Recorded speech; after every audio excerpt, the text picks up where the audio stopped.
selamat siang, selamat sore, selamat malam. Perkenalkan, saya Grace Dianis. Di sini saya akan menjelaskan atau mereview kembali hasil presentasi kelompok 1 kemarin. Hasil presentasi kelompok 1 kemarin membahas tentang hakikat sejarah sastra. Seperti yang kita ketahui, sejarah sastra merupakan sebuah ciptaan, sebuah kreasi, dan bukan semata-mata sebuah ilusi. Sebagai wujud dan hasil ciptaan, karya sastra digunakan sebagai media dengan menggunakan bahasa untuk mengungkapkan kehidupan manusia.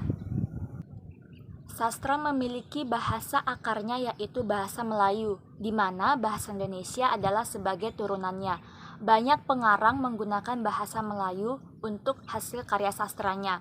Tetapi bahasa Melayu di sini bukan bahasa Melayu tinggi, melainkan bahasa Melayu rendah atau bahasa Melayu pasar. Hasil-hasil karya sastra dari bahasa Melayu ini seperti hikayat, syair, pantun, dan hasil karya-karya sastra lainnya. Seperti kita ketahui, sastra itu tidak hanya sekedar sastra saja. Sastra Indonesia terbagi menjadi dua, yaitu lisan dan tulisan. Menurut bentuknya, sastra Indonesia juga terbagi menjadi 4. Ada prosa, ada puisi, prosa liris, dan drama. Prosa itu adalah bentuk karangan yang terikat dan bebas.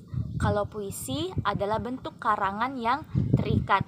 Sedangkan prosa liris adalah bentuk karangan yang berupa antara prosa dan puisi. Sedangkan drama adalah bentuk karangan yang berupa skenario untuk dipentaskan. Selain itu juga teman-teman, secara urutan waktu, sastra Indonesia terbagi menjadi 3 angkatan. Yang pertama, angkatan Pujangga Lama. Yang kedua, angkatan Sastra Melayu Lama. Dan yang ketiga adalah angkatan Balai Pustaka.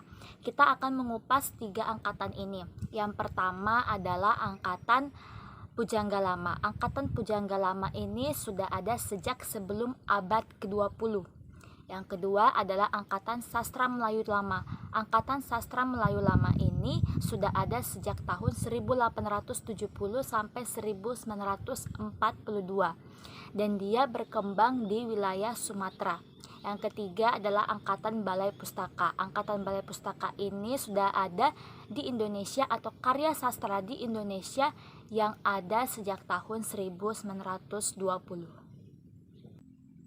Mungkin dari kita hanya tahu tentang sastra Indonesia, tetapi sebenarnya ada juga dinamakan sastra Nusantara. Nusantara itu adalah sebuah istilah yang menggambarkan kepulauan yang membentang dari Sumatera sampai Papua. Nusantara di sini juga memiliki salah satu ciri khas, yaitu Bhinneka Tunggal Ika.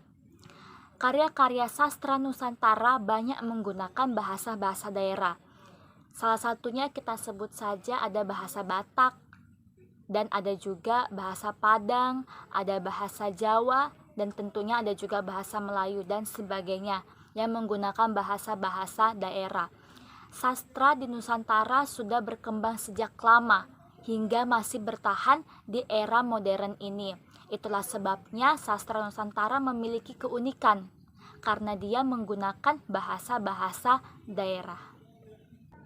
Tidak hanya itu, sastra Indonesia juga mengalami suatu periodisasi atau pembabakan waktu. Ajib Rosidi membagi 2 kelompok besar periodisasi sejarah sastra Indonesia.